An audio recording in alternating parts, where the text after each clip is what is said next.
আসসালামু আলাইকুম প্রিয় দর্শক, অন্য মঞ্চের আলাপচারিতায় আপনাদের সকলকে স্বাগত জানাচ্ছি। নমস্কার, আমি তরুণ ঘোষ। বিশ্ব গণমাধ্যমকে জানিয়ে তিনি আবার ঘোষণা করলেন ডিসেম্বরে ফিরবেন। ঠিক 1 ঘন্টা আগে রয়টার্সের একটা খবর বেরিয়েছে। খবরটা যেখানে বলা হচ্ছে যে শেখ হাসিনা ডিসেম্বরের মধ্যে ফিরে আইনকে ফেস করবেন, আদালত ফেস করবেন। খবরটা এখানেই একটুখানি নতুন আছে। এতদিন তিনি বলেছিলেন যে আমি বিদেশে আছি, আমি ফিরব। Bangladesh Hasina plan December return with party colleagues to surrender. 1 ঘন্টা আগে, আজ 10 তারিখ বেরিয়েছে। সেখানে তিনি অনেক কথাই বলেছেন, অনেক পুরনো কথা। এর আগে এনডিটিভিকে বলেছিলেন, তারপরে আরেকটি কাগজে বেরিয়েছিল, সে বিদেশি কাগজ, সেটার নাম আমার মনে নেই। সেখানে তিনি বলেছিলেন ডিসেম্বর হয়তো হবে না, আরো আগেই আমি ফিরব। এবার স্পেসিফিক্যালি তিনি বলে দিলেন যে তিনি এবং ভারতবর্ষে যত নেতা মন্ত্রী আছে যাদের নামে নানান মামলা রয়েছে, তারা সহ সব একসঙ্গে দেশে ফিরবেন এবং সেটা ডিসেম্বরের মধ্যে, এবং আদালতের দ্বারস্থ হবেন, আইনের সাহায্য নেবেন। অর্থাৎ একদিন ধরে যে কথাটা বলা হচ্ছিল তিনি আইনের ধার ধারেন না, করেন না, তো সেখানে তিনি পরিষ্কার করেছেন তিনি আইনের দ্বারস্থ হবেন। আইনের প্রতি তার শ্রদ্ধা আছে এবং তিনি এও বলেছেন যে দীর্ঘদিন চালাতে গেলে, দেশ চালাতে গেলে কিছু ভুল ত্রুটি হয়, কিছু সঠিক সিদ্ধান্ত হয়, কিছু বেঠিক সিদ্ধান্ত হয়। সেই সিদ্ধান্ত সঠিক না বেঠিক, ভুল না ঠিক, তার দেখার দায়িত্ব হচ্ছে জনগণের, মতামত প্রকাশ করার দায়িত্ব জনগণের। তিনি জনগণের ওপরই ব্যাপারটা ছেড়ে দিয়েছেন। এর আগেও 2007 সালে তাকে অ্যারেস্ট করা হয়েছিল, তারপর জামিনে ছাড়া পাওয়ার পর আবার তাকে অ্যারেস্ট করা হয়। তারপরেই ছাড়া পেয়ে তিনি বিপুল ভোটে জয়লাভ করেন। তো এখানে যেটা আর একটা সূক্ষ্ম বার্তা আছে, বোঝার জন্য আপনাদের বলছি, সেটা হচ্ছে এই রয়টার্সের প্রতিবেদক তিনি বাংলাদেশ সরকারের সঙ্গে এই ব্যাপারে যোগাযোগ করেছিলেন যে শেখ হাসিনা দেশে ফিরতে চান, আপনারা তো একদিন ধরে এক্সট্রাডিশন চাইছিলেন, এবার আপনাদের মন্তব্য কি? কেউ কোনো মন্তব্য করেননি। ভেবে দেখছি, পরে বলবো, এখনো নিয়ে কথা বলবো না, এই সমস্ত মন্তব্য করে ছেড়ে দিয়েছেন। তার মানে দমটা নেই। আমি যেটা বলেছিলাম না, শেখ হাসিনা ফেরা মাত্র তাকে একবার আইনের বেড়াজালে বন্দি করে তাকে একেবারে আপেল টাপেলের সুযোগ না দিয়ে সোজা ফাঁসি কাটে ঝুলিয়ে দেবেন, সে সুযোগ নেই। কারণ বিশ্বকে জানিয়ে দিয়েছেন উনি দেশে ফিরছেন অমুক সময়। এবং দেখবেন আপনারা যেদিন যাবেন তার ঠিক 12 ঘন্টা আগে একটা ইন্টারভিউ দিয়ে দেবেন সবাইকে, যে আমি আমার এতজন লোককে নিয়ে দেশে ফিরছি। আর বাকি যা বেরিয়েছে সবই চর্চিত চর্বণ, এখানে আর নতুন কোনো কথা নেই। তার এই 15 বছরের শাসনে কি উন্নতি তিনি করেছেন, জনগণের কি অবস্থা ছিল, এখন কি অবস্থা আছে, সেই সমস্ত কথা। তার বিরুদ্ধে 1400 মামলা করা হয়েছে, তার মধ্যে অনেক ভুল ত্রুটি আছে, সেগুলো নিয়েও উনি কথা বলেছেন। তো মূল মোদ্দা কথা হলো, ওই মাইনকাট চিপায় পড়ে গেছে এখন আমাদের বিএনপি সরকার।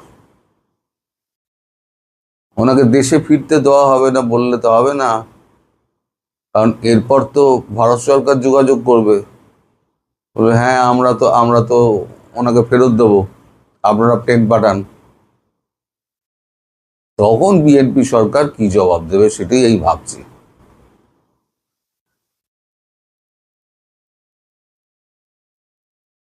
কারণ সেটা অত্যন্ত গম্ভীর ব্যাপার।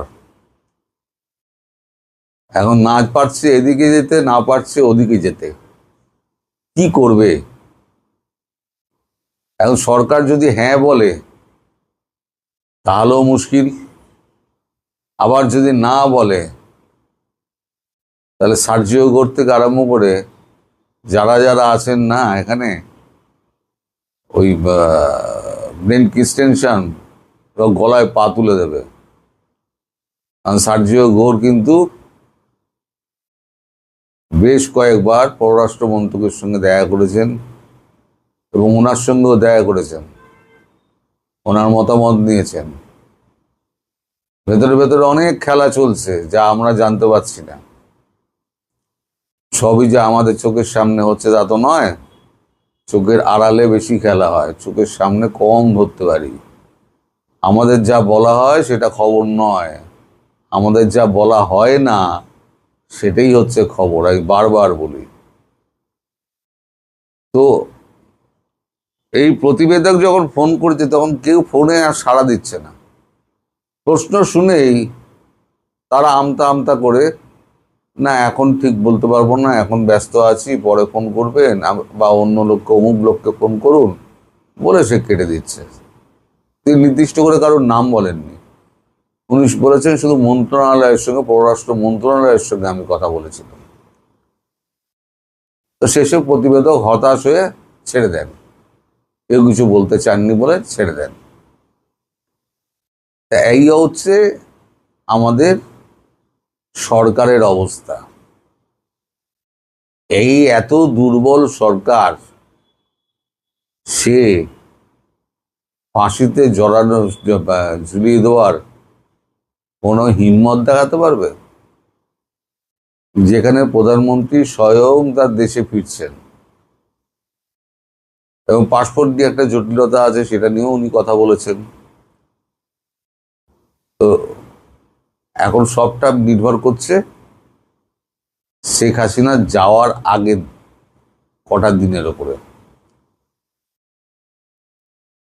এখন ভারত সরকার ভেতরে ভেতরে কি করছে আমরা জানি না, বলতে পারবো না। তবে এটা ঠিক, একটা গভীর খেলা হচ্ছে, জলের নিচে গভীর জলের খেলা হচ্ছে।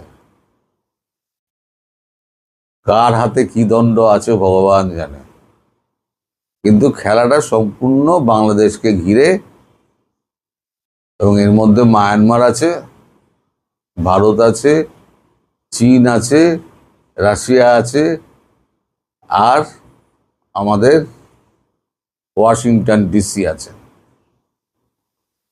ওয়াশিংটন ডিসি তার সর্বোচ্চ শক্তি প্রয়োগ করছে ভারতের সঙ্গে একটা ভালো সম্পর্ক করার,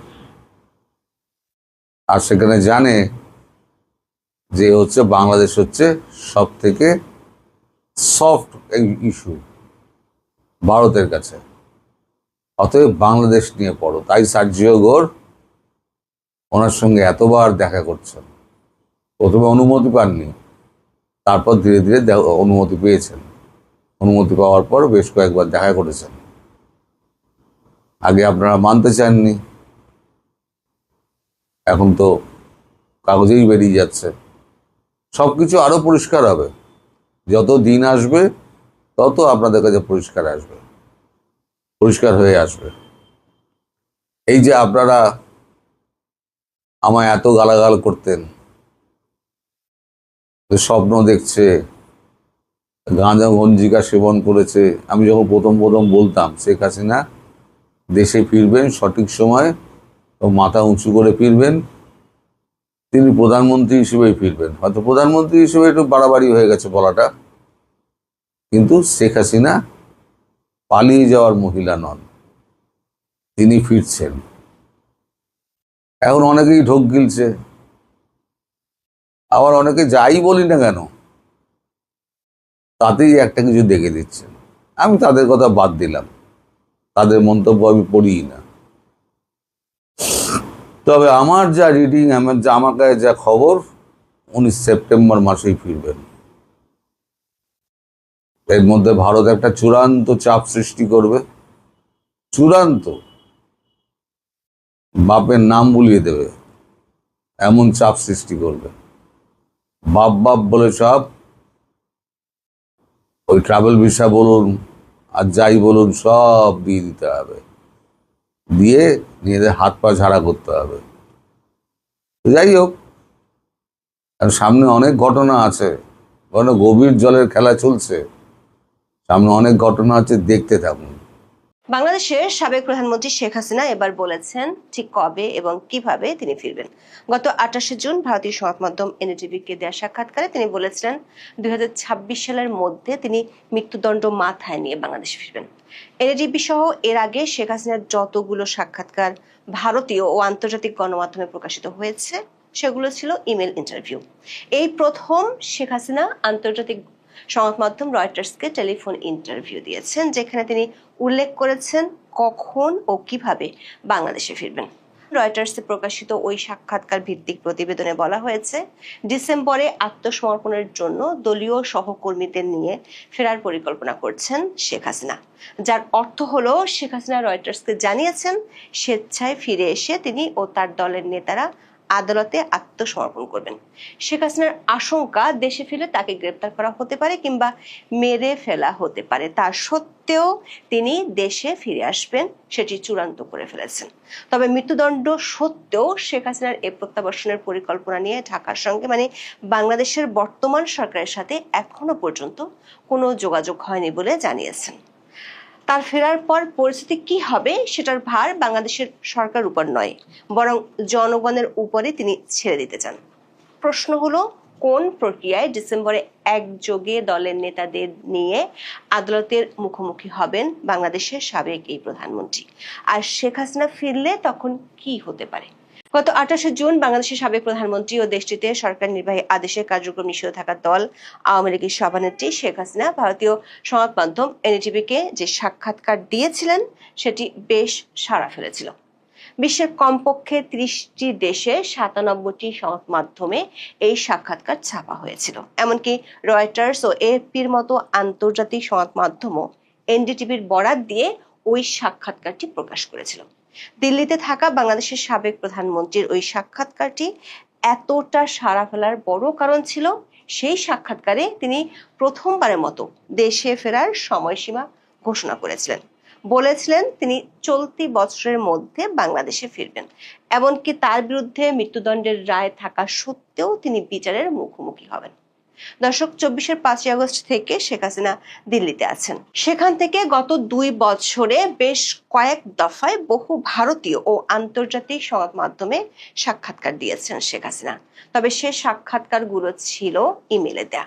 শেখ হাসিনার প্রথম টেলিফোন সাক্ষাৎকার প্রকাশ করেছে আন্তর্জাতিক সংবাদ মাধ্যম রয়টার্স তাদের প্রতিবেদনে বলেছে, বৃহস্পতিবার গভীর রাতে এবং শুক্রবার প্রায় ঘণ্টাব্যাপী টেলিফোন সাক্ষাৎকার দেন 78 বছর বয়সী শেখ হাসিনা। প্রতিবেদনটিতে বলা হয়েছে, শেখ হাসিনা নিজে এবং দলের সিনিয়র নেতারা যারা বাংলাদেশের বাইরে আছেন তারা সবাই ডিসেম্বরের দিকে বাংলাদেশে ফিরে আদালতে আত্মসমর্পণ করার পরিকল্পনা করছেন। শেখ হাসিনাকে কোট করে রয়টার্সের প্রতিবেদনে বলা হয়েছে, শেখ হাসিনা মনে করেন দেশে ফিরলে তাকে গ্রেপ্তার করা হতে পারে, এমনকি তাকে হত্যাও করা হতে পারে, তবুও তাকে ফিরতে হবে। তিনি বলেছেন, তবু আমাকে যেতেই হবে। প্রশ্ন হলো, শেখ হাসিনা ফেরার ব্যাপারে কেন এতটা কঠিন সিদ্ধান্ত নিয়েছেন? শেখ হাসিনা অভিযোগ করেছেন তার দলের নেতাকর্মীরা প্রচন্ড নির্যাতনের শিকার হচ্ছেন। যদি মৃত্যু হয় কিংবা তাকে মেরে ফেলা হয় তা সত্ত্বেও তিনি চান সে মৃত্যু যেন নিজ দেশের মাটিতে হোক, যেখানে তার বাবা মাকে কবর দেওয়া হয়েছে এবং যেখানে তাদের রক্ত ঝরানো হয়েছে। শেখ হাসিনা বলেছেন তার ফেরার পর কি হতে পারে তা নিয়ে তিনি বিচলিত নন, কারণ আগেও তার কারাগারে থাকার রেকর্ড আছে। শেখ হাসিনার আশঙ্কা দেশে ফিরলে তিনি গ্রেপ্তার হতে পারেন, এমনকি তাকে খুন করাও হতে পারে, তাতেও তিনি বিচলিত নন, কারণ এর আগেও তাকে কয়েকবার গ্রেপ্তার করা হয়েছিল। 1975 সালে তার পরিবারের বেশিরভাগ সদস্যকে হত্যা করার পর তিনি ও তার বোনকে দেশের বাইরে থাকতে হয়েছিল। সেখান থেকে 1981 সালে তিনি দেশে ফিরে সামরিক শাসনের বিরুদ্ধে প্রচারণার সময় তাকে কয়েকবার গ্রেপ্তার করা হয়েছিল। 1/11-এর পর তাকে দেশে ফিরতে বাধা দেওয়া হয়েছিল এবং তখনকার তত্ত্বাবধায়ক সরকার গ্রেপ্তারও করেছিল। শেখ হাসিনা দিল্লি থেকে রয়টার্সকে বলেছেন তার দলের প্রায় সব নেতা কর্মীর বিরুদ্ধে মামলা দায়ের করা হয়েছে এবং তাদের অনেকেই আত্মগোপনে রয়েছেন। তাই তিনি নেতা কর্মীদের উদ্দেশ্যে বলেছেন, এবার আমি বাড়ি ফিরছি, একদিন তোমাদের সবাইকেই আসতে হবে, আমরা সবাই মিলে আদালতে আত্মসমর্পণ করব। তবে তিনি ফেরার বা আদালতে আত্মসমর্পণের কোনো দিন বা তারিখ উল্লেখ করেননি। তিনি বলেছেন তিনি ন্যায় বিচারে বিশ্বাস করেন এবং তিনি মনে করেন একবার কার্যক্রম শুরু হলে জনগণের কাছে এটি স্পষ্ট হয়ে যাবে আদালত কতটা হাস্যকর এবং তিনি সেটাই প্রমাণ করতে চান। শেখ হাসিনা বলেছেন তার ফেরার এই পরিকল্পনা নিয়ে বাংলাদেশ সরকারের সঙ্গে তার কোনো যোগাযোগ হয়নি, কারণ তিনি মনে করেন গণতন্ত্র, ভোটাধিকার, আওয়ামী লীগের রাজনৈতিক অধিকার ও ন্যায় বিচার গোপন আলোচনার বিষয় নয়। শেখ হাসিনা সরকারের উদ্দেশ্যে বলেছেন জনগণকে সিদ্ধান্ত নিতে দাও। বাংলাদেশের শেখ হাসিনা মোট 20 বছরেরও বেশি সময় প্রধানমন্ত্রী ছিলেন। কোটা সংস্কার আন্দোলনের মধ্য দিয়ে গড়ে ওঠা বিক্ষোভে আওয়ামী লীগ সরকারের পতন হলে 24-এর 5ই আগস্ট শেখ হাসিনা দেশ ছেড়ে ভারতে চলে যান। এর মধ্যে ইউনূস সরকারের আমলে দ্রুত গতিতে বাংলাদেশের আন্তর্জাতিক অপরাধ ট্রাইব্যুনালে একটি মামলায় শেখ হাসিনার বিরুদ্ধে ফাঁসির দণ্ড দেওয়া হয়। তার সাথে আওয়ামী লীগের সাবেক স্বরাষ্ট্রমন্ত্রী আসাদুজ্জামান খান কামালকেও মৃত্যুদণ্ড দেওয়া হয়েছিল। যদিও শুধু আওয়ামী লীগ নয়, আন্তর্জাতিক অনেক মহলের পক্ষ থেকে এই বিচার প্রক্রিয়ার স্বচ্ছতা নিয়ে অনেক প্রশ্ন আছে। এমন পরিস্থিতিতে শেখ হাসিনা এবার বললেন তিনি দলের সিনিয়র নেতাদের নিয়ে একযোগে দেশে ফিরে আদালতে আত্মসমর্পণ করবেন। দর্শক, শেখ হাসিনা গত 2 বছরে দিল্লিতে থাকা অবস্থায় সংবাদ মাধ্যম থেকে লিখিত প্রশ্ন নিতেন এবং সেগুলোর উত্তর দিতেন, কিন্তু এর আগে কোনো টেলিফোন সাক্ষাৎকার দেননি। রয়টার্সকে দেওয়া প্রথম টেলিফোন সাক্ষাৎকারটিতে শেখ হাসিনা বলেছেন তিনি কখন ফিরবেন এবং কিভাবে ফিরবেন সে বিষয়ে কোনো বিদেশি সরকারের সঙ্গে তার আলোচনা হয়নি। রয়টার্স বলছে শেখ হাসিনা এই প্রথমবারের মতো তার ফেরার একটি টাইম টেবল জানিয়েছেন, যেখানে শুধু তিনিই নন, আওয়ামী লীগের অন্য লিডাররাও ফিরবেন। তাদের মতে মৃত্যুদণ্ডপ্রাপ্ত সাবেক স্বরাষ্ট্রমন্ত্রী আসাদুজ্জামান খান কামালও আছেন। তবে রয়টার্স আওয়ামী লীগের অন্য নেতাদের সাথে যোগাযোগ করতে পারেনি এবং তাদের মতামত জানতে পারেনি। শেখ হাসিনা বলেছেন বাংলাদেশ সরকার তাকে ফিরে নিতে চায় বলে দাবি করছে এবং তাকে ফেরত পাঠানোর জন্য ভারতকে চিঠি দিচ্ছে। এখন তিনি উল্টো নিজেই বলছেন আই উইল গো মাইসেলফ, মানে তিনি নিজেই ফিরবেন। শেখ হাসিনার বক্তব্যের বিষয়ে রয়টার্স বাংলাদেশ সরকারের মুখপাত্রের মন্তব্য জানতে চেয়েও পায়নি। অন্যদিকে ভারতের পররাষ্ট্র মন্ত্রণালয় এ বিষয়ে কোনো মন্তব্য করেনি। দর্শক, এতদিন বাংলাদেশ সরকারের পক্ষ থেকে বারবার বলা হচ্ছে তারা ভারতের কাছে শেখ হাসিনাকে ফেরত চেয়েছে। এখন শেখ হাসিনা নিজেই বলছেন তিনি ডিসেম্বরে ফিরবেন। এমন অবস্থায় প্রশ্ন উঠেছে বাংলাদেশের বিদ্যমান রাজনৈতিক পরিস্থিতিতে দেশটির সরকার শেখ হাসিনার এই ফেরার জন্য প্রস্তুত কিনা। রয়টার্সের প্রতিবেদনে বলা হয়েছে শেখ হাসিনার এই ফেরা গত 2 বছর ধরে বাংলাদেশে যে রাজনৈতিক বিভাজন চলছে সেটিকে আরো তীব্র করতে পারে। রয়টার্স তাদের প্রতিবেদনে বঙ্গবন্ধু, আওয়ামী লীগ ও শেখ হাসিনার রাজনৈতিক সাফল্যের কথা তুলে ধরে বলেছে 1975 সালের 15ই আগস্ট তার বাবা এবং তার পরিবারের বেশিরভাগ সদস্যকে হত্যা করা হয়। এরপর শেখ হাসিনা গত অর্ধ শতাব্দী ধরে বাংলাদেশে একজন প্রভাবশালী ব্যক্তিত্ব ছিলেন। এক সময় তিনি গণতন্ত্রের জন্য লড়াই করেছিলেন, 17 কোটি মানুষের দেশের অর্থনীতি ঘুরিয়ে দেওয়ার কৃতিত্বও পেয়েছিলেন, কিন্তু সবশেষ তার বিরুদ্ধে ক্ষমতায় থাকাকালে ভিন্নমতকে দমন এবং গণতান্ত্রিক চেক অ্যান্ড ব্যালেন্স ভেঙে দেওয়ার অভিযোগ আছে। রয়টার্স বলছে শেখ হাসিনা এই অভিযোগগুলো অস্বীকার করেছেন। তিনি মনে করেন যখন একটি সরকার দীর্ঘ সময় ধরে কাজ করে তখন ভুল ঘটতে পারে, কোনো সরকার ত্রুটির ঊর্ধ্বে নয়, কিন্তু সরকারের ভালো মন্দ ঠিক ও ভুল বিচার করার অধিকার জনগণের। তিনি এই রায় জনগণের উপর ছেড়ে দিয়েছেন। শেখ হাসিনার সাক্ষাৎকারে আওয়ামী লীগের কার্যক্রমের উপর নিষেধাজ্ঞার বিষয়টি নিয়ে প্রশ্ন তুলে বলেছেন, তারা হয়তো আমাকে দোষী সাব্যস্ত করেছে এবং আমি নির্বাচনে প্রতিদ্বন্দ্বিতা করতে পারবো না, কিন্তু তারা কেন আওয়ামী লীগকে স্থগিত করবে? আমরা যদি খারাপ কাজ করে থাকি তবে জনগণকে সিদ্ধান্ত নিতে দিন। শেখ হাসিনা বলেন, আওয়ামী লীগ পুনর্গঠনের প্রচেষ্টার অংশ হিসেবে তিনি বাংলাদেশের ৩০০টি সংসদীয় আসনের মধ্যে ১২৫টি নিয়ে অনলাইনে সভা করেছেন। এর আগে এনডিটিভিতে শেখ হাসিনার সাক্ষাৎকারটি প্রকাশিত হওয়ার পর বাংলাদেশের রাজনৈতিক অঙ্গনে বেশ আলোচনা শুরু হয়েছিল। সরকার পক্ষ থেকে সরাসরি কিছু না বললেও কাউন্টার অ্যাটাক হিসেবে আওয়ামী লীগের বিচার করার বিষয়টি সামনে আনা হয়েছে। এখন রয়টার্সের মতো আন্তর্জাতিক সংবাদ মাধ্যমে টেলিফোন সাক্ষাৎকার দিয়ে শেখ হাসিনা বলেছেন, তিনি শুধু একা নন, দলের নেতাদের নিয়েই ফিরবেন। আওয়ামী লীগের একাধিক সূত্র বলছে, শেখ হাসিনার ফেরার আগে আওয়ামী লীগ বড় রকমের শোডাউন করতে চায়। সে লক্ষ্যে ঢাকা সহ অন্য মহানগর কমিটিগুলো গঠনের কাজ শুরু হয়েছে। প্রশ্ন হলো, রয়টার্সের এই সাক্ষাৎকারের পর সরকারের প্রতিক্রিয়া কি হবে? আরেকটি প্রশ্ন হলো, শেখ হাসিনা ফিরলে কি হবে? আইনজীবীরা মনে করেন, শেখ হাসিনা দেশে ফিরলে আদালতে আত্মসমর্পণ করার পর আদালতে আপিল করবেন। সেক্ষেত্রে প্রথমে তার পক্ষের আইনজীবীরা মৃত্যুদণ্ড দেওয়ার রায়ের স্টে অর্ডার চাইবেন। যদিও শেখ হাসিনা আইনের দৃষ্টিতে একজন পলাতক এবং তার আবেদনের সময়সীমা পেরিয়ে গেছে, কিন্তু মৃত্যুদণ্ড বিধানের ক্ষেত্রে আসামি ফেরার পর আপিল করলে আদালত সাধারণত তা মঞ্জুর করেন। আইনজীবীদের একটি পক্ষ মনে করেন, বাংলাদেশের যুদ্ধাপরাধের দায় নিয়ে মৃত্যুদণ্ড থেকে ফিরে সংসদ সদস্য হওয়ার নজির যেখানে আছে, সেখানে রাজনৈতিক পট পরিবর্তনে অনেক কিছুই সম্ভব। এখন এ পর্যন্ত, সবাই ভালো থাকুন, সুস্থ। শোনেন, এই ম্যাজিস্ট্রেটের যে বক্তব্য, এটা তার বক্তব্য না, এটা বর্তমান সরকারের বক্তব্য। আমরা এগুলো বুঝি।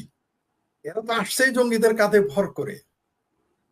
তা না হলে জঙ্গিরা কিভাবে, মানে সাজাপ্রাপ্ত আসামি, কোন নিয়ম কানুন ছাড়া জেল থেকে সোজা চলে আসলো? একটাকেও কিন্তু আমরা ভেতরে যাইতে দেখি নাই।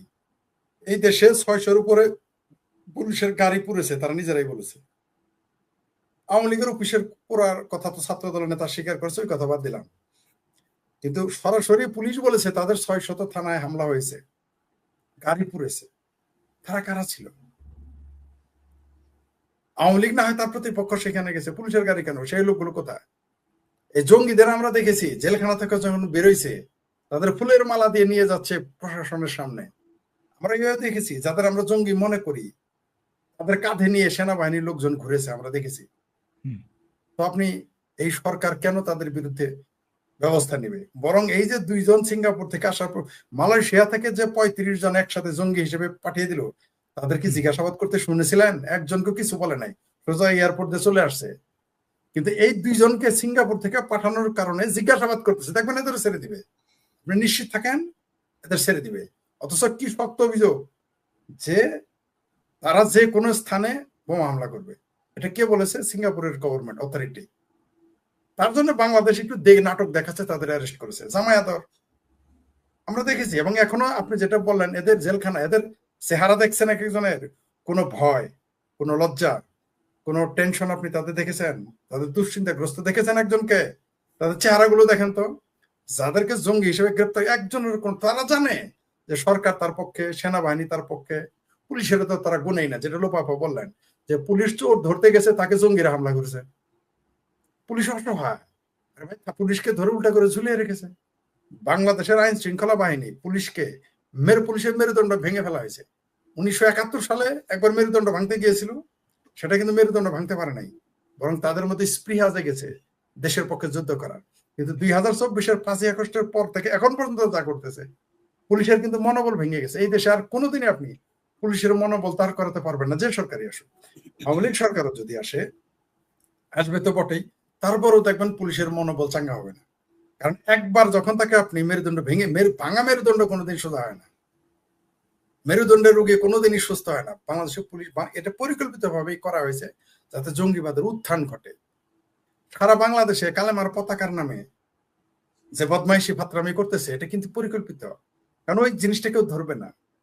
আমি আমাদের সরিষাবাড়িতে একটা পোস্ট দেওয়ার পরে আমাদের সরিষাবাড়ি উপজেলার বাউসী ব্রিজের পপুলার মোড় থেকে কালেমার পতাকা কে বা কারা নামিয়ে ফেলেছে আমার আহ্বানে। তারা কিন্তু দিনে গিয়ে সাহস পায় নাই, রাতে করেছে কাজটা। এটা নদীর বাউসী ওই নদীর মধ্যে ফেলে দিয়েছে বা নিয়ে চলে গেছে, নিয়ে তো জানে নদীতে ফেলে দিয়েছে, কারণ নিয়ে আবার কোথায় রাখবে, আবার খুঁজে বের করে তাদের নামে ধর্ম অবমাননার মামলা দিবে, সেজন্য তারা ওই নদীর মধ্যে ফেলে দিয়েছে। আপনি দেখেন দিনের বেলায় কেউ গিয়ে সাহস পায় না, মানে বুঝতে পারছেন তো তারা কি কি কৌশলে যাচ্ছে। এবং যারা আমাদের সরিষাবাড়িতে আমাকে লিখেছে যে এরা তো চেহারা, এরা ভদ্র ছেলে, কিন্তু চেহারা দেখলে বোঝা যায় এরা জঙ্গি। আমি আবারও বলছি, আমাদের তিনজনকে দেখে আমাদের শত্রুরাও জঙ্গি বলতে পারবে না। ঠিক যেমন ওই যে এয়ারপোর্টে গিয়েছিল তারেক রহমানের উপদেষ্টা, তারা দেখেই বলছে নেশৌরি, গাঁজাখোর, মাতাল, চরর আফিমখোর মনে করেছিল। চেহারা একটা ব্যাপার তো। তো যারা এদের ধরেছে তারা নিজেরা স্বীকৃতি দিয়েছে গজওয়াতুল হিন্দ করবে। তো গজওয়াতুল হিন্দ যারা করবে বলে স্বীকৃতি দিয়েছে এবং পেটায় নাই ম্যাজিস্ট্রেটের ভাষায় এবং আদালতের ভাষায়, তাদের পেটায় নাই। যারা গজওয়াতুল হিন্দ করতে যায় তাদের বুঝি কেউ থামাবে? বরং এরা তো বাংলাদেশে এখন হিরো হয়ে গেছে, সুপার হিরো। এবং এদের কারণে দেখবেন বাংলাদেশে আরো মৌলবাদ, জঙ্গিবাদ, এই গাজওয়াতুল হিন্দিবাদ বেড়ে যাবে এবং বেড়ে গেছে। বাংলাদেশের মসজিদে মসজিদে গাজওয়াতুল হিন্দের বগান দেয়। যে ছেলেটা বলে ফেলেছে গজওয়াতুল হিন্দ করবে, তারে জেল দেওয়ার কোনো মুরত কারো আছে? তারা একটা চটকানা দেওয়ার মুরত কারো আছে? যেখানে একটা মুরগি চোর, তার অবস্থা কেরাসিন বানায় ফেলায়, কিন্তু এদের কিছু বলতে পারবেন না। তো রাষ্ট্র পরিকল্পিত ভাবে এটা কেন করতেছে জানেন? সেটা কিন্তু কেউ বলতেছে না। যে আমি বারবার বলেছি যে কেন জঙ্গিবাদের উত্থান বাংলাদেশে ঘটানো হচ্ছে কেন? এর কারণ দুইটা। প্রথমত হলো সাম্রাজ্যবাদী শক্তির পক্ষে আর একতা কাজ করবে, যেটা সারা বিশ্বে করেছে। আমরা দেখেছি যে জঙ্গিবাদী নেতা এখন সিরিয়ার প্রেসিডেন্ট, আমরা দেখেছি তারা সাম্রাজ্যবাদীর স্বার্থ রক্ষা করতেছে। আরেকটা কারণে বাংলাদেশে মৌলবাদ এবং ইসলামী জঙ্গিবাদ উত্থান ঘটানো হয়েছে। এটা বললে আওয়ামী লীগেরাও রাগ করতে পারে, কিছু করার নেই, সত্য তো অপ্রিয়ই লাগে। সেটা হলো বাংলাদেশে আওয়ামী লীগ এবং মুক্তিযুদ্ধের বিরুদ্ধে একটা শক্তিকে দাঁড় করাচ্ছে, বিএনপি কে দিয়ে পারতেছে না, এমনকি জামাতকে দিয়েও পারতেছে না। তাই তারা একটা জঙ্গিবাদী গোষ্ঠী তৈরি করে রাখতেছে, যাতে বিএনপি এবং আওয়ামী লীগ যদি, বিএনপি এবং জামাত যদি ব্যর্থ হয় আওয়ামী লীগ এবং মুক্তিযুদ্ধের পক্ষে শক্তি ঠেকাতে, তখন এই মৌলবাদী জঙ্গিবাদীদের দেখাস করাবে। এরা ওই কেউ আওয়ামী লীগেরই ভাই ভাতিজা, কেউ বিএনপিরই ভাই ভাতিজা, এরা তারাই তাদের ভিতর থেকে রিক্রুট করতেছে। আপনি গিয়ে দেখেন, তারা সরাসরি জামাতের নাম নিয়ে আসতেছে না। আপনি দেখেন সারা বাংলাদেশে যে কালেমার পতাকার নামে যে ফাত্রামিটা করেছে, কোন জামাতের নেতা গিয়ে উড়াইছে, কোন হেফাজতের নেতা গিয়ে উড়াইছে, কোন চরমনাই পীর গিয়ে উড়াইছে? ওরাই নাই। কাদের দিয়ে করিয়েছে? তারা হয় আওয়ামী লীগেরই ভাই ভাতিজা, না হয় বিএনপিরই ভাই ভাতিজা। আমাদের ওইখানে যারা কালেমার পতাকা করাইছে তাদের অর্ধেকে আগে আওয়ামী লীগের ভাই ভাতিজা হিসেবে সুযোগ সুবিধা নিয়েছে। এর মধ্যে টিকিট কালোবাজারি আছে, ইয়াবা বেচার লোক আছে, গাঁজা বেচার লোক আছে, তারা কালেমার পতাকা করায়। কি বুঝলেন আপনি এটা? এই দেশের জঙ্গিবাদী এই জজবাটা দেখলো যে সারাদিনই ভারতকে গালি দিয়ে আওয়ামী লীগকে ভারতের দালাল বলে, আওয়ামী লীগকে হিন্দুর দল বলে ঠেকানো যাচ্ছে না, আওয়ামী লীগকে ভারতের দল বলে ঠেকানো যাচ্ছে না, জয় বাংলা ভারতের স্লোগান বলে ঠেকানো যাচ্ছে না, এত মসজিদ মাদ্রাসা ঠেকানো যাচ্ছে না, কাফের বলেও ঠেকানো যাচ্ছে না, ইহুদি বলেও ঠেকানো যাচ্ছে না, এমনকি আওয়ামী লীগের লোকদেরকেও ধর্মান্ধ বানিয়েও কাজ করা যাচ্ছে না। তখন তারা এই জঙ্গিবাদকে পয়দা করতেছে যাতে কখনো মুখোমুখি করা যায়। কারণ খুব শীঘ্রই বাংলাদেশ আওয়ামী লীগের সাথে, মুক্তিযুদ্ধের পক্ষের শক্তির সাথে জামাত বিএনপির মুখোমুখি হবেই। আপনি আমি চাইলেও না চাইলেও, যদি মুখোমুখি না হয় আওয়ামী লীগ বলে কিছু দলই থাকবে না, এই বাংলাদেশও থাকবে না। তখন এদের কে ঠেকাবে? জামাত তো সরাসরি আসার সাহস পাবে না, কারণ তারা জানে ৭১ একবার পরাজিত হয়েছে, তারা জানে কিভাবে ২০ দাঁত ভেঙে দিয়েছে আওয়ামী লীগ, এটা তারা জানে। তাই তারা এখন জঙ্গিবাদী তৈরি করে রাখছে, যাতে আপনি যখন তাদের মারবেন, ধরবেন বা তাদের গ্রেপ্তার করবেন, জেলে দিবেন বা তাদের সাথে সংঘর্ষে যাবেন, তখন বলবে ইসলাম কোথায়। তারা বলবো তারা তো কিছুই জানে না। এই জন্য জঙ্গিবাদ আবার বলি, বাংলাদেশের জঙ্গিবাদ এই বিএনপি করাচ্ছে। বিএনপি কিন্তু এই জঙ্গিবাদের কবলে পড়ে যাবে নিজেরাই। আপনি কি খেয়াল করেছেন? কর্নেল অলি কিন্তু বলেছে তারেক রহমান যেন ঢাকার বাইরে গিয়ে রাত্রি যাপন না করে। কেন বললো? এই কারণে বলেছে দালমে কুস্তো কালা হায়, মানে জামাত যে একটা স্যাবোটাজ ঘটাবে, একটা স্যাবোটাজ যে ঘটাবে এটা তিনি বুঝে ফেলেছেন। এটা তো আমরা আগেও বলেছি। তিনি তারেক রহমান বাংলাদেশে আসার আগেই বলেছিলাম তার কপাল বেনজির ভুট্টোর মতো হবে। কেন বলেছি? যে মৌলবাদ পালে তাকেই মৌলবাদ খাবে। তাকে এই ফ্রাঙ্কেস্টাইন বিএনপি বানিয়েছে। এই মৌলবাদকে হয় বিএনপি কে গিলে খেতে হবে, না হলে বিএনপি কে এরা গিলে খাবে। যেমন পাকিস্তানে এখন টিটিপি টিএলপি গিলে খাচ্ছে পাকিস্তানি শাসকদের, পাকিস্তানি মিলিটারিদের। কারা খেলে খাচ্ছে? সেই তাদের পয়দা করা জঙ্গিবাদীরাই তাদেরকে গিলে খাচ্ছে পাকিস্তানে। আজকেও আপনি দেখেছেন, কালকেও দেখেছেন যে মোট ৮২ জন মারা গেছে, তার মধ্যে ৪২ জন পুলিশ ও সেনাবাহিনীর লোক। তো বাংলাদেশে এটা ঘটবে, তুমি ঠেকাইতে পারবেন না। তবে আবারও বলি, এই মৌলবাদকে সরকার, বর্তমান মুসলেকা সরকার এবং জামাত আস্কারা দিচ্ছে, দেশি বিদেশি পৃষ্ঠপোষকতার মাধ্যমে দিচ্ছে কেন? মুক্তিযুদ্ধের বিরুদ্ধে, আওয়ামী লীগের বিরুদ্ধে, ভারতের বিরুদ্ধে ব্যবহার করবে ৭১-এর মতো, আর সাম্রাজ্যবাদীর পক্ষে কাজ করবে। এই মৌলবাদ আপনি থামাতে পারবেন না, রুখতে পারবেন না যতক্ষণ না মৌলবাদ বিরোধী, এই জঙ্গিবাদ বিরোধী কোন সরকার ক্ষমতায় আসে। এছাড়া আপনি তাকে ঠেকাইতে পারবেন। জি, ধন্যবাদ। 2024 সালে বাংলাদেশের চরমপন্থীরা ক্ষমতায় আসার পর বাংলাদেশের জনগণ ছাড়া সবার কম বেশি লাভ হয়েছে, এমনকি আমাদের প্রতিবেশী দেশ ভারতেরও। ইউনূস রাষ্ট্র ক্ষমতা দখল করার পর থেকে এবং আজ পর্যন্ত আমরা যদি ভারত বাংলাদেশ দ্বিপাক্ষিক বাণিজ্যগুলো দেখি, তাহলে দেখব যে ক্রমাগতভাবে ভারতের রপ্তানি বাংলাদেশে বেড়েছে আর বাংলাদেশের রপ্তানি ভারতে কমেছে। বাংলাদেশের রপ্তানি যদি ভারতে কমে, ভারত তাহলে তারা নিজস্ব প্রোডাক্টগুলা সেখানে বেশি বিক্রি করতে পারবে। বাংলাদেশের রপ্তানি ভারতে কমার ফলেও কিন্তু ভারতের অন্য লাভ হয়েছে। ভারতে যে সব জিনিসপত্র আমরা বিক্রি করতাম সেসব ইন্ডাস্ট্রি নতুন করে বিকাশ লাভ করার সুযোগ হয়েছে। আবার দেখেন, শেখ হাসিনা ক্ষমতায় থাকার সময় ভারতকে বাংলাদেশের কাছে তার সড়ক, রেলপথ, বিমানপথ, বন্দর, এয়ারপোর্ট এগুলো ট্রান্সশিপমেন্ট হিসাবে দিতে হতো বাংলাদেশের গার্মেন্টস সামগ্রী তৃতীয় দেশে রপ্তানি করার জন্য।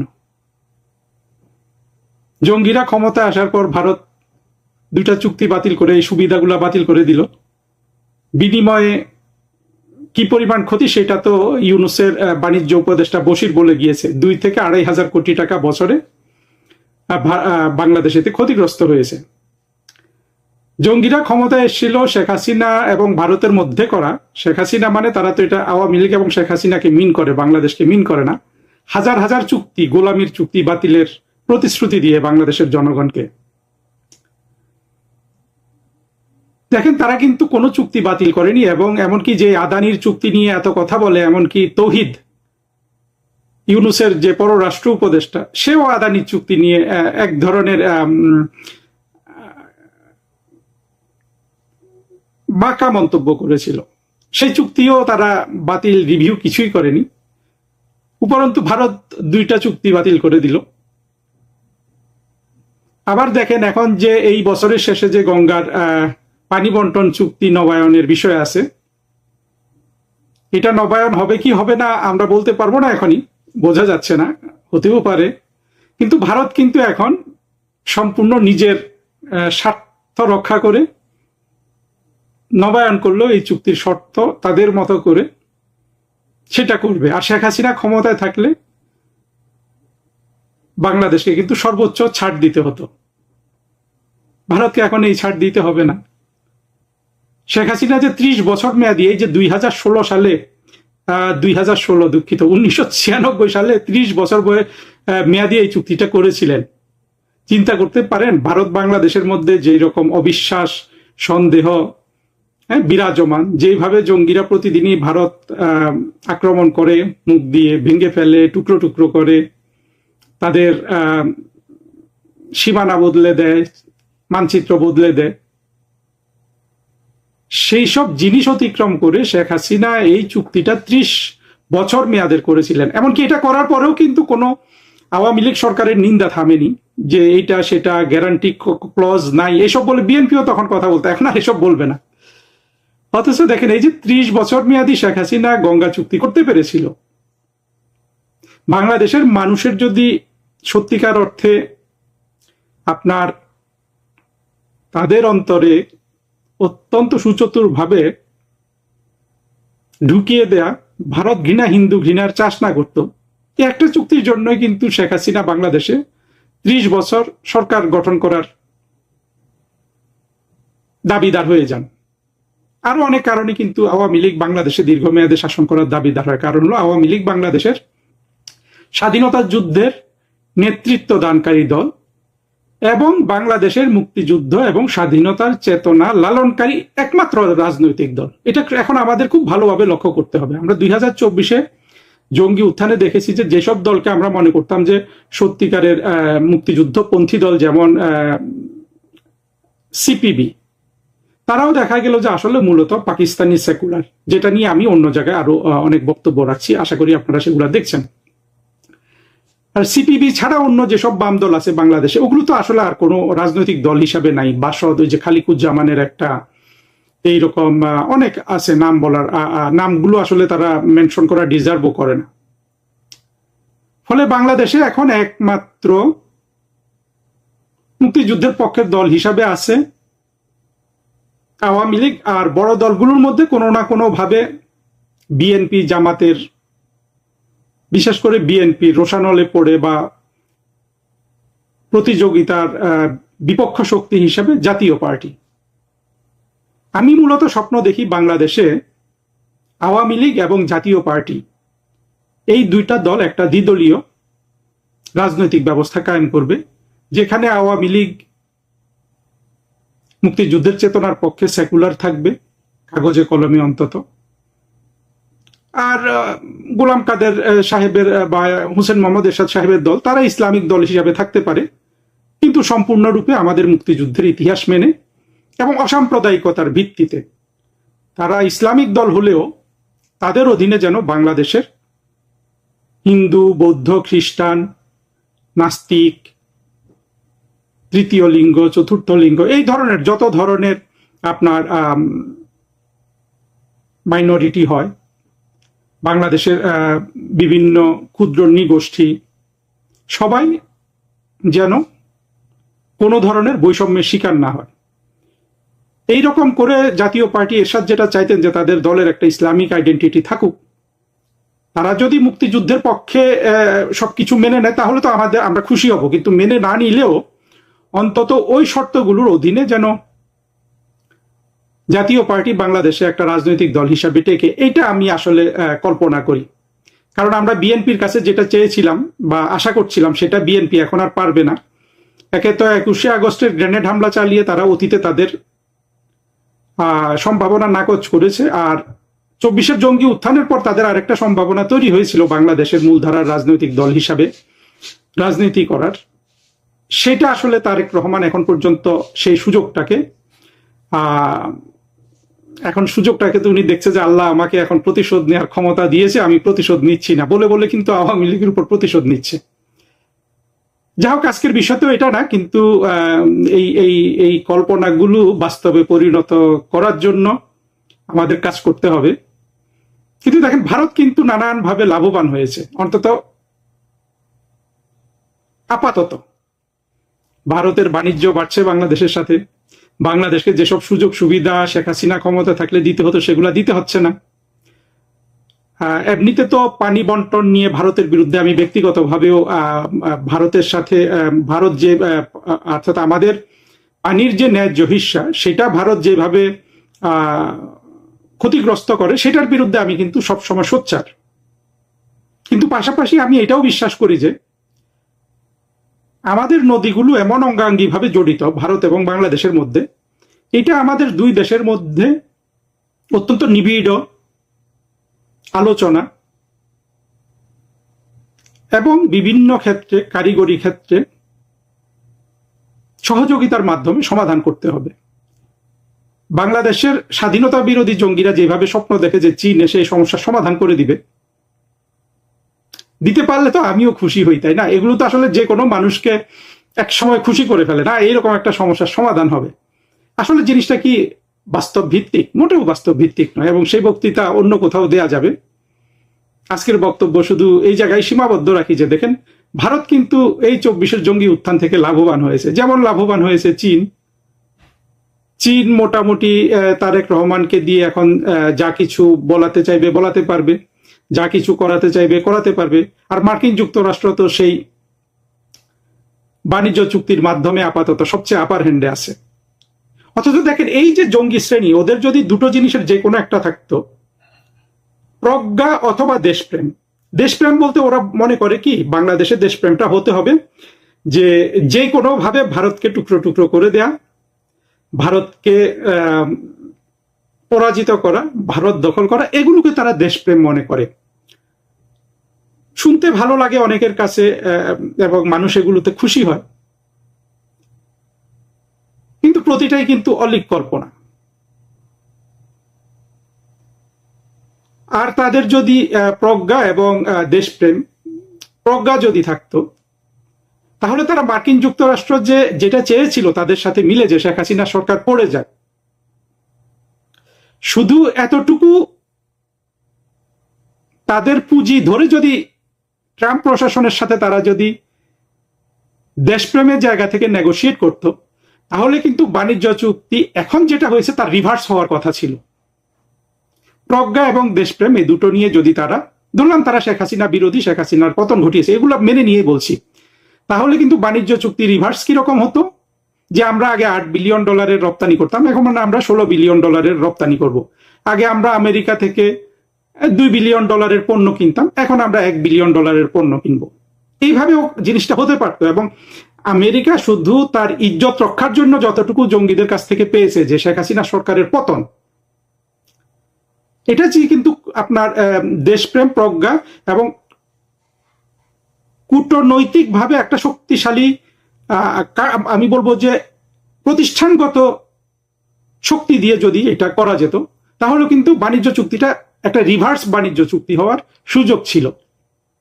সেটার কোনোটাই হয় নাই, কোনোটাই হয়নি। এখানে পার্থক্যটা আসলে আমি বলি, আমাদের মুক্তিযুদ্ধের পক্ষের শক্তি এবং বিপক্ষের শক্তি, যেটার নেতৃত্ব খলিল আর তারেক রহমান দিচ্ছে।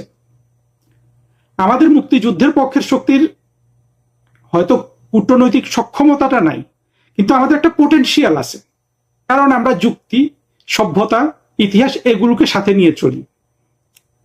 আমাদের যারা রাজনৈতিক প্রতিপক্ষ বাংলাদেশে, তাদের কিন্তু আসলে এই পোটেনশিয়ালটাও নাই। আর প্রতিষ্ঠান তো দুইজনেরই একই, বিএনপি আসলেও ফরেন মিনিস্ট্রি, আওয়ামী লীগ ক্ষমতা আসলেও ফরেন মিনিস্ট্রি। প্রাতিষ্ঠানিক সক্ষমতা এখানে নাই বললেই চলে, কিন্তু ওদের সাথে তো আসলে সভ্যতার শক্তিটাও নাই, ইতিহাসের শক্তিটাও নাই। ফলে আমেরিকাকে তারা ডাবল বিজয় এনে দিয়েছে। দরকার ছিল একটা বিজয়ের। আপনি যে কোনো জায়গায় একটা বিজয় দিয়ে কিন্তু একটা পরাশক্তি থেকে অনেক কিছু আদায় করতে পারেন, যদি আপনি আমি যে শক্তিগুলোর কথা বললাম সেগুলোকে কাজে লাগাতে পারেন, বা সেগুলো যদি আপনার থাকে। এখানে কিন্তু সেটা হলো না। এখানে কি হয়ে গেল, যে আমেরিকা শেখ হাসিনা সরকারকে পতন ঘটিয়ে প্রথম লাভ পেল, আবার বাণিজ্য চুক্তি করে দ্বিতীয়বার লাভ পেল।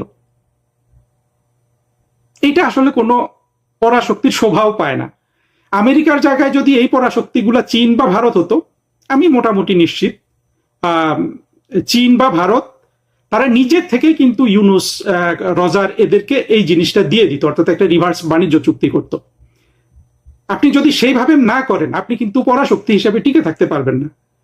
যেটা এখন আমেরিকার মধ্যে আমরা লক্ষণীয় দেখি, যে আসলে পরাশক্তি হিসেবে টিকে থাকার জন্য যে ধরনের উদারতা, যেই ধরনের তাদের যে ধরনের প্রজ্ঞা দরকার, সেটা কিন্তু আমেরিকার মধ্যেও এখন আর নাই। সেটা শিফট হয়ে এখন আমরা চীন, ভারত, জাপান, রাশিয়া এই রাষ্ট্রগুলোর মধ্যে আমরা কিন্তু দেখতে পাই। কিন্তু মোট কথা হলো, আমেরিকা তো জিতেছে, ডাবল জিতেছে, চীন জিতেছে, ভারত জিতেছে, সবাই জিতেছে 24-এর জঙ্গি উত্থানের পর। শুধু ক্ষতিগ্রস্ত হয়েছে বাংলাদেশের সাধারণ মানুষ।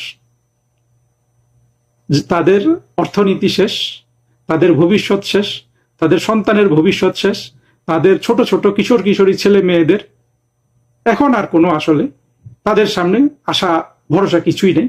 একটা জিনিসই আছে, যে জঙ্গিদের সাথে থেকে এই ভারতকে পরাজিত করার ফ্যান্টাসি নিয়ে যেই ঋণাত্মক শক্তি, ঋণাত্মক রাসায়নিক শক্তি দেহের মধ্যে সৃষ্টি হয়, সেটার উপর নির্ভর করে বেঁচে থাকা। একটা বিষয় আপনার চোখে পড়েছে কিনা জানি না, আজকে আমি দেখলাম যে আমাদের প্রতিমন্ত্রী নুরুল হক নূর, প্রবাসী কল্যাণমন্ত্রী, উনি ওনার এলাকায় যে একটা জায়গায় বলেছেন, ওনার এলাকায় সাংবাদিকদেরকে বলেছেন যে আওয়ামী লীগ নামে কোনো দল আর দেশে রাজনীতি করার সুযোগ পাবে না। এখন আওয়ামী লীগের বিষয়টা এখন কোর্টে আছে। এই সময় একজন প্রতিমন্ত্রীর এই ধরনের ঢালাও স্টেটমেন্ট আপনি আসলে কিভাবে দেখছেন? আর তাছাড়া আওয়ামী লীগের বাংলাদেশের রাজনীতিতে ফিরে আসা আপনি কতটুকু সম্ভাবনা এবার দেখছেন? ধন্যবাদ মাসুদ ভাই। প্রথমত মন্ত্রী নূরের কথায় যদি বলি, এটা আমার কাছে খুব গুরুত্ব দেওয়ার মতো বক্তৃতা মনে হয়নি। এটা রাজনৈতিক বক্তৃতা এবং নেতা কর্মীদেরকে হয়তো উনি খুশি করার জন্য বলেছেন, কিন্তু উনি নিজেও ভালো করে জানেন যে আওয়ামী লীগ বাংলাদেশে এমন একটা রাজনৈতিক দল যেটা মানে নিঃশেষ করে দিলাম বা আওয়ামী লীগ আর আসবে না, এগুলো যারা বলে তারা নিজেরাও বিশ্বাস করে না। সো এগুলা নিয়ে আমাদের কথা বলা আসলে খুব গুরুত্বপূর্ণ আমি মনে করি না। তো আওয়ামী লীগ রাজনীতিতে ফেরার সম্ভাবনা কতটুকু আছে সেটা নির্ভর করছে যে আসলে আওয়ামী লীগ যারা করেন তাদের উপর, এবং আওয়ামী লীগের নেতা নেত্রী যারা আছে তাদের উপর, তারা আসলে কি দিচ্ছে সামনের দিনে। আহ, জাতি আহ, এমন কোন পরিস্থিতিতে পড়বে যে তাদেরকে স্পেস দিতে, সেগুলোর উপরে নির্ভর করছে। প্রথমত, শেখ হাসিনা এখন বিদেশে অবস্থান করছেন, তাকে ঘিরেই আবর্তিত হচ্ছে এখন বাংলাদেশ আওয়ামী লীগের রাজনীতি। এখন উনি যদি ওইখানে থাকেন এবং ওইখান থেকে কিভাবে রাজনীতিটা পরিচালিত করবেন, কিভাবে আওয়ামী লীগ প্রাসঙ্গিক হয়ে উঠবে, এগুলো অনেক কিছু নির্ভর করছে। উনি শুনতেছি উনি আসবেন, উনি আসার কথা বলেছেন। সেই আসার কথাটা নিয়ে আবার রাজনীতিতে নানা কথা উঠছে যে উনি কি সত্যিকার অর্থে আসতে পারবেন কিনা, বা ওনাকে আসতে দেওয়া হবে কিনা, আসতে উনি কিভাবে আসবেন, কারণ ওনার ট্রাভেল পাস ছাড়া তো এখন আসারও কোনো সুযোগ নাই। আসলে উনি যে কনসিকুয়েন্স এখানে ফেস করবেন আদালতে, সেগুলো সেগুলো জেনে কি উনি কি আসবেন, নানা স্পেকুলেশন চলতেছে। বাট সাধারণ একজন নাগরিক হিসাবে যদি আমাকে এই বিষয়ে আলাপ করতে বলেন, তো আমি বলবো যে এগুলো হচ্ছে যে খুবই ভাষা ভাষা জিনিস। কারণ শেখ হাসিনা যদি আসবেন সিদ্ধান্ত নেন, তাহলে সেটা হবে শুধু উনার নিজের উপরে না, যে উনি উনি নিজের উপর একটা সিদ্ধান্ত তো নিতেই পারেন না যে আমি আসবোই, ডিটারমাইন। এটা যেমন আছে, আমি এসে কি এখানে আগুনে ঝাঁপ দেবো কিনা, সেটাও তো একটা বিষয়। উনি এখানে যে এসে যে পরিবেশ পাবেন, সেটা কি ওনার জন্য নিরাপদ কতটুকু। উনাকে, ওনার যে মামলা ওনাকে সাজা হয়েছে, সেই মামলায় কি উনি বাইরে থাকবেন না জেলে যাবেন, উনি আপিল করার যে বিষয়টা আছে সেটা অবশ্যই নিয়ম মানে মীমাংসিত। কারণ উনার অনুপস্থিতিতে বিচার হয়েছে, উনি এসে এটা আপিল করতেই পারেন। এবং বাংলাদেশের আদালত দেখা গেছে যে তারা তাদের ইচ্ছা অনুযায়ী ব্যাখ্যা দেয় এবং এটা এক্সটেন্ড করে। এই যে নর্মালি নিয়ম হচ্ছে যে 30 দিনের মধ্যে করতে হবে, সেটা দেখবেন যে আপনি সেটা এখানে কোনো প্রযোজ্য নয় বলে বিবেচিত হবে, কারণ এগুলা এর অতীতে ইতিহাস আছে। সো আমরা একটু পুরনো পুরো ওই পুরনো কথা নাই বললাম। এখন শেখ হাসিনা যদি আসেন, তাহলে সেটা নির্ভর করছে ওনাকে যারা আনতে চান, বা উনি সরকারের সাথে ওনার কোনো নেগোসিয়েশন হয়েছে কিনা সেগুলোর উপর। উনি উনি এমন মানে ওনার নেগোসিয়েশন এভাবে হতে পারে যে উনি যে দেশে আছেন সে দেশ হয়তো মধ্যস্থতা করতে পারে, কিংবা তৃতীয় আরেকটা দেশ মধ্যস্থতা করতে পারে। আমেরিকার কথাও এখন শুনছি আড়ালে আবডালে, তারাও এখানে হয়তো থাকতে পারে। মোট কথা একটা বিদেশি আহ ইয়ে ছাড়া, আপনার মিডিয়েটর ছাড়া উনি বাংলাদেশে আসবেন সরাসরি, এখন এখানে এসে পতঙ্গে ঝাঁপ দেবে, আগুনের পতঙ্গের মতো ঝাঁপ দেবেন, সেটা আমার কাছে মনে হয় না। জি, ওই আমরা দেখলাম যে আপনার পররাষ্ট্র প্রতিমন্ত্রী যিনি আছেন শামা ওবায়দ, তিনিও এই প্রসঙ্গে ওনাকে প্রশ্ন করা হয়েছিল, উনি একই কথা বলেছেন যে শেখ হাসিনা কি বলছেন না বলছেন ওনার বক্তব্য এখন আমাদের দেশের জন্য প্রাসঙ্গিক নয়। তো শেখ হাসিনা একই সঙ্গে কিন্তু ওনার আশার ব্যাপারটা না, তার বাইরেও কিছু রাজনৈতিক বক্তব্য কিন্তু দিয়েছেন এনডিটিভির সঙ্গে দেওয়া সেই ইন্টারভিউ। তো উনি যদি একজন আপনার মামলার দণ্ডপ্রাপ্ত আসামি হয়েও থাকেন, তারপরেও একজন রাজনৈতিক নেতা হিসেবে ওনার বক্তব্য একেবারেই প্রাসঙ্গিক নয়। এটা কি আপনি মনে করেন যেরকমটি শামা ওবায়দ মনে করেছেন? শামা ওবায়েদ এটা নিয়ে কথা বলছেন, এই জন্যই তো এটা প্রাসঙ্গিক। শামা ওবায়েদকে প্রশ্ন করছে, এটাই তো প্রাসঙ্গিক। প্রাসঙ্গিক না কেমনে, আমরা যে কথা বলছি এটাই তো প্রাসঙ্গিক। শেখ হাসিনা যদি অপ্রাসঙ্গিক হবে, আমরা এটা নিয়ে কোনো কথা বলবো? আমরা তখন ফুটবল নিয়ে কথা বলতে পারতাম, অন্য কোনো সাবজেক্ট নিয়ে কথা বলতে পারতাম। তার মানে হচ্ছে যে রাজনৈতিক নেতা নেত্রী ক্ষমতা, আজকে ক্ষমতা হারাচ্ছে কালকে ক্ষমতা নাই, তার মানে এই নয় যে উনি অপ্রাসঙ্গিক হয়ে গেল। এবং বাংলাদেশে আওয়ামী লীগের মতো একটা রাজনৈতিক দল যখন, বৃহত্তর একটা রাজনৈতিক দল, এবং সেই দলের উনি নেত্রী এখনো, তো এই জন্য এটা প্রাসঙ্গিক, কারণ আওয়ামী লীগ তো নিঃশেষ হয়ে যায় না। আওয়ামী লীগকে আপনি আইন করে হয়তো কার্যক্রম করতে দিচ্ছেন না, সেটা এক জিনিস, কিন্তু দল হিসাবে আওয়ামী লীগ শেষ হয়ে যাওয়া সেটা আরেকটা জিনিস। তাহলে আওয়ামী লীগ যারা করে তারা কোন দল করছে? তারা কি আরেকটা দল তৈরি করেছে এখন? বা তারা এমন একটা পরিস্থিতি তৈরি হয়েছে তারা অন্য দলে বেরিয়ে গেছে? তাহলে একটা অপ্রাসঙ্গিক বিষয় আসতে পারতো। এবং আওয়ামী লীগের নেতা নেত্রীরা জেল থেকে বের হয়ে তারা অন্য দল করছে, শেখ হাসিনার নামও নেয় না এবং দল নিয়ে তাদের কোনো কথা নাই, তাহলে একটা বিষয় দাঁড়ায়। কিন্তু সেই বিষয়টাতে সেই পরিস্থিতি কি বাংলাদেশে সৃষ্টি হয়েছে? একজন আওয়ামী লীগের কেউ কি আপনি দেখেছেন অন্য রাজনৈতিক দলে যোগ দিতে, যারা প্রমিনেন্ট? দুই চারটা যেগুলো গ্রাম পর্যায়ে আপনার মানে ওই মাস্তানির জন্য দল, এই দলে আসে ওই দলে যায়, তাদের উদাহরণ তো এখানে প্রযোজ্য না। যদি বড় দাগে আমরা কথা বলি, বড় রাজনৈতিক দল নেতা নেত্রীদের মধ্যে কেউ তো কোনো দল চেঞ্জ করে নাই। তো দল যখন চেঞ্জ না করছে, তাদের প্রাসঙ্গিক আছে, তাদের দলও প্রাসঙ্গিক আছে, এবং সরকারও সারাক্ষণ আওয়ামী লীগ নিয়ে কথা বলে, সারাক্ষণ। এবং আওয়ামী লীগ ট্যাগ দিয়ে অন্যদেরকে ইয়ে করে, এবং মানে কথায় কথায় আওয়ামী লীগ ট্যাগ দিচ্ছে, এই আওয়ামী লীগ ও মুখ।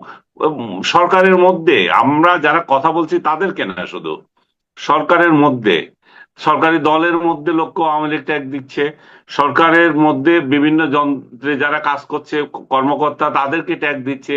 আওয়ামী লীগ করেছে, আওয়ামী লীগের সাথে সম্পর্ক ছিল এই জন্য পদোন্নতি হচ্ছে না, পদোন্নতি দিলেও আবার সেই পদ ক্যান্সেল করে দিচ্ছে। তো সবগুলো তো আওয়ামী লীগকে কেন্দ্র করেই হচ্ছে। আওয়ামী লীগ যদি এতই অপ্রাসঙ্গিক হয়ে যায়, তাহলে সরকার তো আওয়ামী লীগকে গণায় ধরবে না, যে দ্যাটস অল, যে আওয়ামী লীগ 5 আগস্টের পর শেষ, এখন আমরা যারা আছি তারাই আমরা দেশ গঠন করব, তারা কিভাবে এগিয়ে যাব, দেশকে কোথায় নিয়ে যাব সেটাই চিন্তা। যারা বড় ধরনের কোনো অপরাধ করেছে, ফৌজদারি অপরাধ করেছে, তাদের সাজা হবে, বাকিরা আসো আমরা দেশ চালাই, একসাথে এগিয়ে যাই। সেই রকম মেন্টালিটি তো নাই। মেন্টালিটি তো হচ্ছে যে আজকে যাকে আপনি পুরস্কার দিচ্ছেন, সরকারি কর্মকর্তা বিশেষ করে, তাকে আপনি আজকে বীরত্বের জন্য পুরস্কার দিচ্ছেন, আগামীকাল বা ক্ষমতা পরিবর্তনের পর সেও হয়ে যাচ্ছে ভিলেন। শাপলা চত্বরের কথা ধরেন না, শাপলা চত্বরে হিরো যারা ছিল, এই যে যে দুর্নীতিবাজ আইজি যার কথা আমরা বলছিলাম, বেনজির, বেনজির তখন তো কমিশনার ছিল, তখন তো তার জি। কি প্রশংসা, হ্যাঁ, সর্বমহল থেকে প্রশংসা হয়েছিল। এবং এখন কোথায়? এরকম প্রত্যেকটা কর্মে আপনি দেখবেন, যারা একসময় কাজ করে দিয়ে গেছে, প্রশংসা উড়িয়েছে, তাদের পরিণতি আবার খারাপ হয়ে যাচ্ছে। এখন যারা সরকারে আছে, তারেক রহমান সরকারের সাথে যারা মনে করছে যে আমরা কি যে একটা ভালো ভালো কাজ করে ফেলছি দেশের জন্য, সরকারের জন্য, তারাও দেখবেন আবার কালার্ড হবে। এটা তো শুধু ক্ষমতা পরিবর্তন, কত, বিষয়টা হচ্ছে কয়দিন পরে হবে বা কত তাড়াতাড়ি হবে। হ্যাঁ, কিন্তু কিন্তু একটা হবে। বিষয়, এই যে আপনি বলতেছেন যে ক্ষমতা পরিবর্তন হলেই একদম আকাশ থেকে মাটিতে তাদেরকে ফিরে দেওয়া হচ্ছে, এই যে প্রবণতাটা, এই যে প্রক্রিয়াটা, এটা কি একটা সুস্থ সমাজের পরিচয় বহন করে এর মধ্যে? মোটেও এটা সুস্থ সমাজ না, এটাই তো অসুস্থ সমাজ, এটাই হচ্ছে প্রতিহিংসার সমাজ, এটা হচ্ছে যে হিংসা বিদ্বেষের সমাজ। এই যে শুধুমাত্র আমি এদের কথা বলছি না, আমাদের সাংবাদিক সমাজও একই ঘটনা। আমাদের সাংবাদিক সমাজও যারা আগে সরকারের চাটাচাটি করেছে এবং বদনামের শিকার হয়েছে, তারা তো একদিকে চলে গেছে।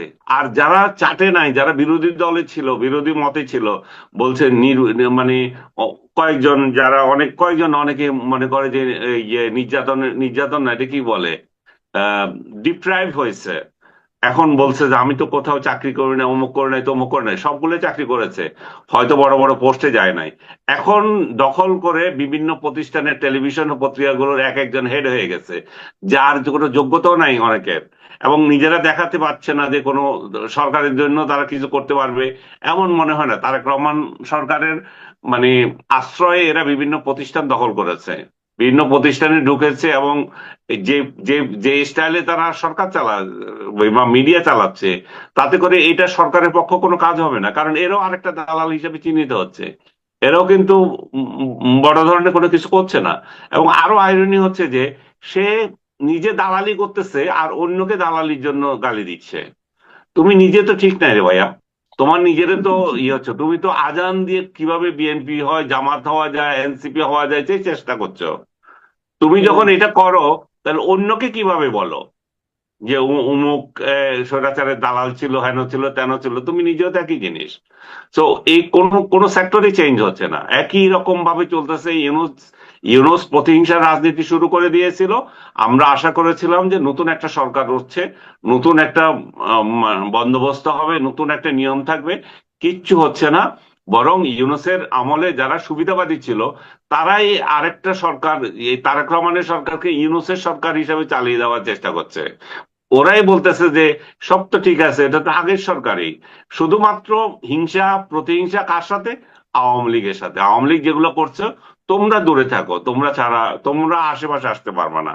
আমরা ঠিক আছি। এবং আমরা ঠিক আছি সেটাও কয়দিন চলে কে জানে, ক্ষমতার দ্বন্দ্বে তারা কোথায় যায়। না, আমার চোখে ওইটাই যে কন্টিনিউ, এটা ইউনূসের সরকারের কন্টিনিউশন চলতেছে। বড় ধরনের কোনো চেঞ্জ আসতেছে না, শুধু চেঞ্জ আসতেছে সরকারের কিছু পোস্ট, মানে বিএনপি ছিল, জামাত ছিল, সেটাকে বিএনপি দিচ্ছে। এরকম কিছু চেঞ্জ আসতেছে, কিন্তু পলিসিগত ভাবে কোনো চেঞ্জ নাই, একই জি। জিনিস। আরেকটা কথা আপনি যেটা বলেন এই মাত্র, যে নিজেদের নিজেদের মধ্যে হয়তো কিছু পাওয়া না পাওয়া নিয়ে এক ধরনের দ্বন্দ্ব, এর চেয়ে বেশি কিছু আমরা দেখছি না। কিন্তু এর বাইরেও আমরা দেখলাম এই জিনিসটাও, যে আজকে আপনি নিশ্চয়ই খেয়াল করেছেন, নতুন একটা রায় হয়েছে আদালতের, যে তত্ত্বাবধায়ক ব্যবস্থা এবং গণভোট সংবিধানে পুনর্বহালের একটা আদেশ এসেছে। তো এটা যখন এসেছে, তখন এর পাশাপাশি দেখলাম যে এনসিপি তারা এটা নিয়েও হ্যাপি না। তারা বলছে এটা ভালো, কিন্তু এটা যদি ওই গণভোটের রায়ের মাধ্যমে বাস্তবায়ন করা হতো তাহলে আরো ভালো হতো। এরা নিয়ে আমরা জনগণের রায়কে আমরা আদালতের কাছে নিয়ে যাচ্ছি কেন, তাদের এই ধরনের বক্তব্য। কিন্তু জনগণের রায়টা কি আসলে, গণভোটটা কি আসলে জনগণের রায় সেখানে প্রতিফলিত হয়েছিল? এবং ওদের যে আদালতে একটা জিনিস তো হওয়া দিয়ে কথা, গণভোট দিয়ে হোক বা আদালতের রায় দিয়ে হোক, এটা নিয়ে তাদের যে অস্বস্তি অতৃপ্তি, এবং গণভোটের রায় নিয়ে তাদের যে তারা, এটা নিয়ে যে বিএনপি কে দৃশ্যত গালাগালি করা, এটাকে আপনি কিভাবে বলবেন? হুম। প্রথমত আমি বলবো যে এই কেয়ারটেকার গভর্নমেন্ট যে ফেরত আসলো, এই ফেরত আসাটা কতটা কার্যকর হবে এটা কিন্তু বিরাট সন্দেহের বিষয়। এই দেশে 10 জন নিরপেক্ষ ব্যক্তি নাই আর, যাদেরকে কেয়ারটেকার গভর্নমেন্ট আপনি অন্তর্ভুক্ত করবেন। এবং কেয়ারটেকার গভর্নমেন্টের হেড কে হবে, সেই সেই বিষয়টা এখনো ধূম্রজাল আছে। এবং সেইটা নিয়ে আবারও যে রাজনীতি হবে না, যে বিএনপি আগের আমলে যেটা করেছিল, সেটাও আপনি জানেন না কারে বাড়াই দিবে কারে রাখবে। এবং যে বিচারপতিগুলো যে এখানে যে যিনি আসবেন, উনিও তো তাদেরই লোক, তাই না? কারণ এখন তো দল দেখে দেখে পদোন্নতি হচ্ছে। বিচার বিভাগ তো স্বাধীন না, যে আপনি একজন স্বাধীন বিচারপতি দিয়েছেন, সে কোনো দল করে না বা তার দলীয় সংশ্লিষ্টতা না। এখন যারা আসতেছে সবাই তো দলীয় সংশ্লিষ্টতা নিয়ে আসতেছে। প্রত্যেকটা প্রতিষ্ঠান এই তো দলীয়করণ হয়ে গেছে। সেটা যে এই সরকার আমল হয়েছে তা না, সেটা তো শেখ হাসিনার আমল থেকে হয়ে আসতেছে, বা তারও আগে থেকে হয়ে আসতেছে। তো প্রতিষ্ঠানগুলো যখন দলীয়করণ হয়ে যায়, তখন সেখানে আপনি কেয়ারটেকার গভর্নমেন্ট হেড যে হবে, তাকে যদি বেঁধে দিলেন যে অমুকই হবে, তো সেই লোকটা যে বিএনপির না, সেই লোকটা যে জামাতের না, আওয়ামী লীগের না, সেই গ্যারান্টি কোথা থেকে পাবেন? সো এই জন্যই যে দল, যেহেতু দল নিরপেক্ষভাবে বিচারপতি নিয়োগ হচ্ছে না, সো ওইখানে কে হবে সেটা নিয়ে আবার আওয়াজ রয়ে গেছে। আর গণভোটের যে বিষয়টা, গণভোট একটা অবৈধ বিষয় ছিল। এবং ওই এই সরকার যদি এই এই তত্ত্বাবধায়ক সরকার, সরি, এই আদালত যদি বলে যে গণভোটের পক্ষে যদি রায় দিয়ে থাকে, সেটা কি এই গণভোটের পক্ষে রায় দিয়েছেন না ভবিষ্যৎ গণভোটের পক্ষে রায় দিয়েছেন, সেগুলো তো আবার ব্যাখ্যা করবে। হ্যাঁ, হম। কারণ এটা ওনারা ভবিষ্যতের জন্য, গণভোট, হ্যাঁ এটা হলো ভবিষ্যতের জন্য, সংবিধানে হ্যাঁ, গণভোট গণভোটকে প্রতিস্থাপন, অন্তর্ভুক্ত করার জন্য। হম। রাইট, গণভোট অন্তর্ভুক্ত হলো। এক গণভোট শেখ হাসিনা বাদ দিয়ে দিয়েছিল, কেয়ারটেকার বাদ দিয়েছে, অন্তর্ভুক্ত হলো। Right. তো এখন যে গণভোট হলো, সেটার যে রায় হলো, সেটার ভিত্তিতে যে সংস্কার, এবং সেটার ভিত্তিতে যে বিচার বিভাগের স্বাধীনতা, অনেক অনেক ইস্যুস গুলো আছে। সেগুলো যে এটা ইনক্লুড হয়ে গেছে ভাবার তো কোনো কারণ নাই। যে সংস্কার নিয়ে বড় বড় কথা বলে, কিসের সংস্কার হয়েছে, কিসের সংস্কারের প্রস্তাব হয়েছে? প্রথম সংস্কার তো হওয়া উচিত সরকারের মেয়াদ 4 বছর করা, ওইটা তো করে নাই। 5 বছর, 5 বছর আমেরিকার দালালি করতেছে। আমেরিকাকে অনুসরণ করো না। আমেরিকা তো 4 বছর ধরে সরকার চালায়, এবং দেখা যায় যে সরকার খুব ভালোভাবেই চলে, কারণ এই 2 বছর পরেই আজান দিয়ে চুরিদারি করতে থাকে সরকার দলের লোকেরা। এখন তো আরো আগে থেকে শুরু হয়ে গেছে। 2 বছর পরে কাউকে চোখেই দেখবে না, এমন আজান দিয়ে চুরিদারি করবে। আর 3 বছরের সময় ইলেকশন চলে আসে। তো এই জন্যই 4 বছর যদি, এবং ইলেকশনের আগের বছরে হয়তো চুরিদারি কম করবে, এটা একটা প্রতিফলন হবে। 4 বছর খুবই পারফেক্ট একটা টাইম। এবং বাংলাদেশ 4 বছরে ফিরে যাওয়া হচ্ছে বড় সংস্কার হবে, অন্য কিছু না। কারণ আমরা একটা সরকারকে এতদিন দেখতে অভ্যস্ত না। মানে আমাদের জান জান চলে যায় যে আমরা আমাদের রায় দিয়ে একজনকে বসালাম, সে যখন লুটপাট, সে যখন অপকর্ম করতেই থাকে, সেটা তো আর আমাদের সহ্য হয় না।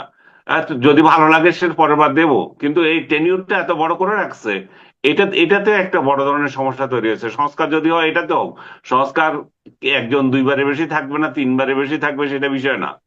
ও যদি যোগ্যতা হয় তাহলে থাকতেই পারে, ভালো লোক হলে থাকবে, জনগণ যদি চায় থাকবে। আপনি নির্ধারিত করে দেওয়ার কে? তার থেকে বরং আপনি টেনিউরটা নির্ধারণ করে দেন। জি, অনেক ধন্যবাদ জনাব আনিস আলমগীর। প্রিয় দর্শক, আপনারা শুনলেন আনিস আলমগীরের ব্যাখ্যা বিভিন্ন বিষয়ে। আপনাদের মতামত লিখে জানাবেন। আবার কথা হবে, দেখা হবে। আল্লাহ হাফেজ।